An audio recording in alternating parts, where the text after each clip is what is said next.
जळगाव पोलिसांनी ऑपरेशन सजग राबवलं होतं आणि त्यातून अनेक प्रकारच्या गोष्टी समोर आलेल्या आहे. नेमका काय विषय आहे? जळगाव पोलिसांमार्फत दामिनी पथक जे कार्यान्वित आहे, तर त्यांनी असा एक एक्सपेरिमेंट केला होता की सिव्हिल ड्रेसमध्ये दामिनी पथकातील काही महिला अंमलदार ही शाळा आणि कॉलेजेसच्या बाहेर रेकी करत होत्या.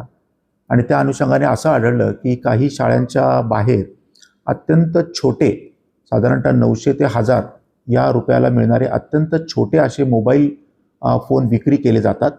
आम्ही एका एक्सपेरिमेंटमध्ये 2 शालेय मुलींना देखील याच्यामध्ये हे केलं आणि असं लक्षात आलं की त्या शालेय मुली देखील असे मोबाईल हळूहळू विकत घेतात, जे आपल्याला कन्सील करता येतील, पालकांपासून लपवता येतील आणि त्या अनुषंगाने पुढे विविध यांना ते फोन केले जातात.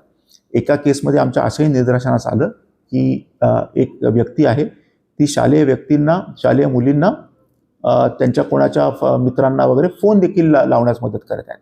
तर या अनुषंगाने आपण एक रॅकेट असं ओपन केलेलं आहे. त्याच्यामध्ये 4 मोबाईल फोन आपण सीज केले आहेत आणि याला कायदेशीररित्या आता आपण कसं बसवू शकतो याच्यावर आम्ही विचार करत आहोत. सर, यातून काही त्या विद्यार्थिनींना, अल्पवयीन मुलींना वेगवेगळ्या झाड्या तोडण्याचा प्रकार झाला आहे किंवा त्यांना काही ब्लॅकमेलिंगसारखा प्रकार झाला की कॉल रेकॉर्डिंग वगैरे? नाही, असं काही झालेलं नाही. आम्हाला ज्या मुलींकडे हे छोटे मोबाईल दिसले त्यांच्या पालकांना आम्ही बोलवलं आणि संबंधित मुख्याध्यापकांना देखील आम्ही कळवण्यात आलेलं आहे आणि ते मोबाईल त्यांना आम्ही परत दिलेले आहेत. पण असं याच्यामधून एखादी मोठी घटना होऊ शकते. आपल्याकडे अल्पवयीन मुलींना देखील म्हणजे बऱ्याच ठिकाणी ते पळून नेले जातात, स्वतःहून काही जातात. तर याच्यामध्ये जो सामाजिक असंतोल निर्माण होतो त्याची सुरुवात अशाच केसेसमधून होते. त्याच्यामुळे पोलिसांकडनं सिव्हिल ड्रेसमध्ये ऑपरेशन करण्यात आलं. सर, या संदर्भात जे शाळा आहेत त्यांना आपल्या पोलीस दलाकडून काही सूचना देण्यात आल्या आहेत? अजून तरी सूचना अशा या प्रकारच्या देण्यात आलेल्या नाही. आम्ही याचा कायद्याचा उहापोह अजून करत आहोत. ताई, काय सांगाल, दामिनी पथकाने जी आहे ती मोठी कारवाई केलेली आहे, स्टिंग ऑपरेशन केलं आहे, ज्यामध्ये अनेक धक्कादायक गोष्टी उघड झालेल्या आहेत. नेमका काय विषय? विषय काय आहे, आम्ही दामिनी पथक सुरू झाल्यानंतर आम्ही प्रत्येक शाळा कॉलेजेसच्या बाहेर रोज शाळा कॉलेज ज्या वेळेला सुटण्याची वेळ असते आम्ही तेव्हा परिसरात पेट्रोलिंग करत असतो आणि जी स्टॉल आहे तिथे सुद्धा आम्ही वारंवार बघत असतो. काही आम्ही बऱ्याच वेळेला आम्ही कॉलेजच्या मध्ये सुद्धा जाऊन मुलींशी बोलणं केलेलं आहे. तर कधी आम्हाला त्या मुली फोनवर बोलताना मिळालेल्या आहेत. त्यामुळे आम्ही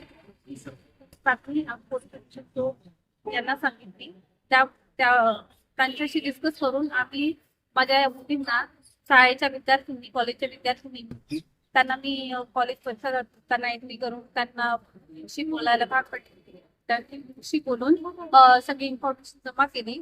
काही मुलींकडून कळलं की या मुली तिकडनं मोबाईल घेतात वगैरे. मग आम्ही थोड्या दिवसांपासून त्या स्टॉलवर पाळत होतो सिव्हिल ड्रेसवर आणि हे सगळं आम्ही सांगितलं. काय काय जप्त केलंय?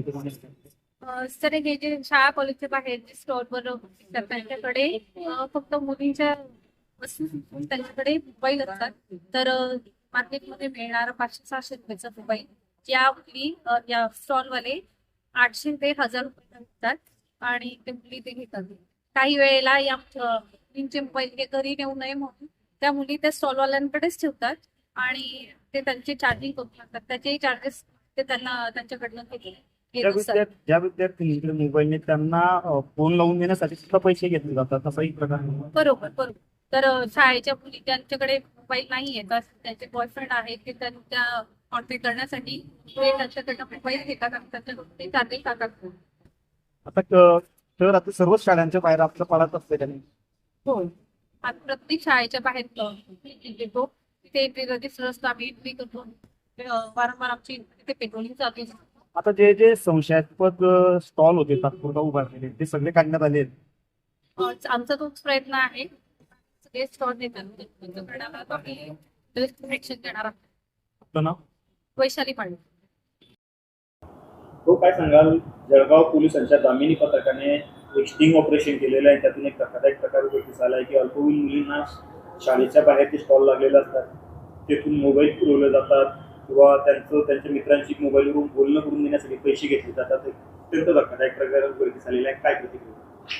सर्वप्रथम ज्या तरुण महिला पोलीस कर्मचाऱ्यांनी हा सगळा ऑपरेशन बाहेर काढलं, हा सगळा प्रकार बाहेर काढला, त्या सगळ्या पोलीस दलातील कर्मचाऱ्यांचं, त्यांच्या अधिकाऱ्यांचं मी अभिनंदन करतो. कारण नुसतं पोलीस दलात राहून फायदा नाही, तर पोलीस दलात राहून सामाजिक बांधिलकी जी जपली पाहिजे त्यासुद्धा आपल्या भगिनी आहेत. हे जे त्या भगिनींनी काम केलं हे वाखाणण्याजोगं काम आहे. त्यामुळे पोलीस दल तर त्यांचा सत्कार करेल, पण आम्ही सामान्य नागरिक म्हणून सुद्धा त्यांचा सत्कार करू. त्यांचं शब्दसुमनाने मी अभिनंदनसुद्धा करतो. आणि पैसे कमवण्यासाठी जो गैरमार्गाने कार्यक्रम लावलेला आहे की अल्पवयीन मुलींना मोबाईल देणे, त्यांच्या मित्रांशी बोलणं करून देणे, याची सखोल चौकशी खरं तर व्हायला पाहिजे. कारण याच्या आडून अजून काही चुकीचे कामं होत आहेत का हे जर तपासलं गेलं तर अनेक मुलींचे जीवन जे उद्ध्वस्त होण्यापासून किंवा चुकीच्या वाम मार्गापासून वाचू शकतात. म्हणून माझी त्या माता भगिनींना, त्या पोलीस दलातील कर्मचाऱ्यांना, त्या ताईंना माझी विनंती आहे की त्यांनी या प्रकरणाचा शेवटपर्यंत छडा लावावा. ती तुमची बहीण आहे, ती तुम्ही या जळगाव शहराचे नागरिक आहात. तुमची कर्तव्याचा जरी भाग असला पण तुम्ही सामाजिक बांधिलकी जोपासतात. त्या दृष्टिकोनातून ह्या प्रकरणाची सखोल चौकशी करा. आणि जर अशा मुली कुठे दबावाखाली असतील, त्यांना कुठे ब्लॅकमेल केलं जात असेल किंवा त्यांच्यावर कुठल्या प्रकारचा दबाव आणलं दिलं असेल, आम्ही दाखवलं जात असेल, तर या सगळ्यातून त्यांना बाहेर काढा. तुम्ही पोलीस दल म्हणून काम करा. जर तुम्हाला सामाजिक कार्यकर्त्यांची कुठे मदत लागली तर आम्ही सुद्धा तुमच्या सोबत येऊ. आणि हे जे गलिच्छ प्रकार आहेत हे आपण बंद करण्यासाठी सगळे मिळून हा प्रकार बंद करू. पण मी पुन्हा एकदा सांगतो की पोलीस दलातील दामिनी पथकाने जे काम केलेलं आहे त्याचं त्रिवार अभिनंदन. असंच चांगलं काम करण्यासाठी आम्ही त्यांना शुभेच्छा देतो.